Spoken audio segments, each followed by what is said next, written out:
हाँ जी दोस्तों, की हाल ने जी। Welcome to PB7 ਮੋਡੀਫਾਇਰਸ।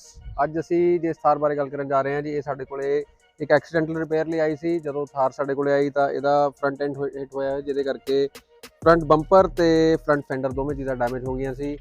ਸੋ ਜਿਹੜਾ ਫੈਂਡਰਸ ਹੁੰਦੇ ਥਾਰ ਦੇ, ਇਹਨਾਂ ਨੂੰ ਰਿਪਲੇਸ ਕਰਨਾ ਮੁਸ਼ਕਿਲ ਹੁੰਦਾ ਕਿਉਂਕਿ ਇਹਨਾਂ ਦੇ ਵਿੱਚ ਇੱਥੇ ਇੱਕ ਸੀਲੈਂਟ ਹੁੰਦਾ ਜੋ ਕਿ ਕੰਪਨੀ 'ਚ ਲਗਾਇਆ ਜਾਂਦਾ, ਤੇ ਆਫਟਰ ਮਾਰਕੀਟ ਜਦੋਂ ਅਸੀਂ ਬਾਅਦ 'ਚ ਰਿਪੇਅਰਸ ਤੋਂ ਬਾਅਦ ਲਗਾਉਣ ਦੀ ਕੋਸ਼ਿਸ਼ ਕਰਦੇ ਤਾਂ ਉਹਦੇ ਵਿੱਚ ਕੁਛ ਨਾ ਕੁਛ ਫਰਕ ਜ਼ਰੂਰ ਰਹਿ ਜਾਂਦੇ ਨੇ।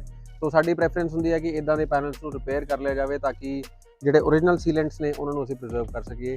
ਸੋ ਇਸ ਕਰਕੇ ਅਸੀਂ ਡੈਂਟਿੰਗ ਕਰਕੇ ਏਸੀ ਪੈਨਲ ਨੂੰ ਦੁਬਾਰਾ ਰੀਪੇਂਟ ਕੀਤਾ ਵਿਦ 100% ਕਲਰ ਮੈਚਿੰਗ, ਤੇ ਤੁਹਾਨੂੰ ਦਿਖਾਉਂਦੇ ਹਾਂ ਜੀ ਪੇਂਟਿੰਗ ਦਾ ਪ੍ਰੋਸੈਸ ਤੇ final finish. Thank you so much.